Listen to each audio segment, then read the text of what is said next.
Bonjour, je suis Antoine Lechartier, je suis un des associés de la clinique vétérinaire équine de Méhedin.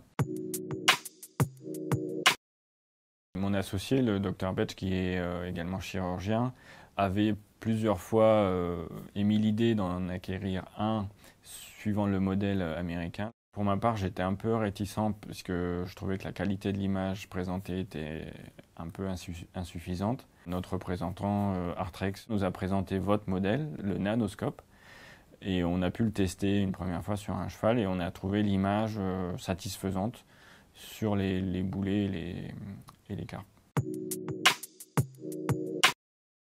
On l'a chez nous depuis l'automne, et donc ça fait à peu près 8 mois environ qu'on l'a dans notre équipe. Tout le monde n'est pas encore habitué ou n'a pas le réflexe de proposer ce genre d'examen en consultation, mais c'est quelque chose qui se met progressivement en place.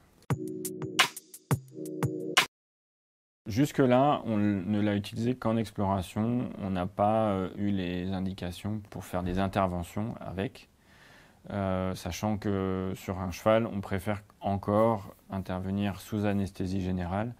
Et de ce point de vue-là, on utilise notre scope 4 mm pour des raisons d'habitude et de confort de vue aussi, de qualité d'image.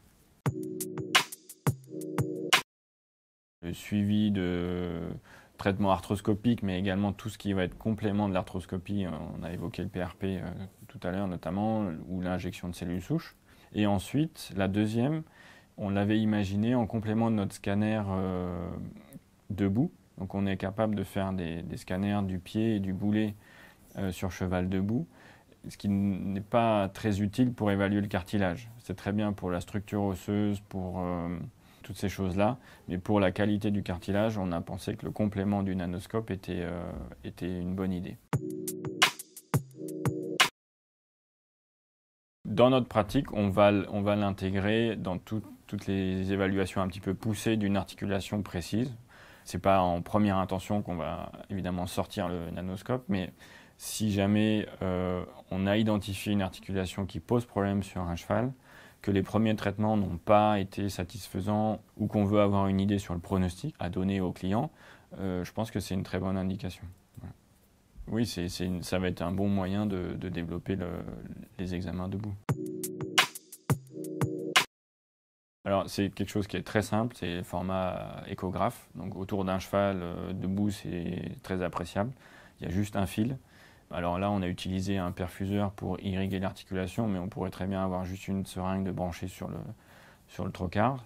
C'est tout petit, c'est un petit peu plus gros qu'une aiguille rose qu'on utilise parfois pour les injections. Donc d'un point de vue, comment dire, invasivité du procédé, c'est très bien toléré, je pense. Et puis la qualité de l'image est par rapport à la taille de l'instrument très bonne.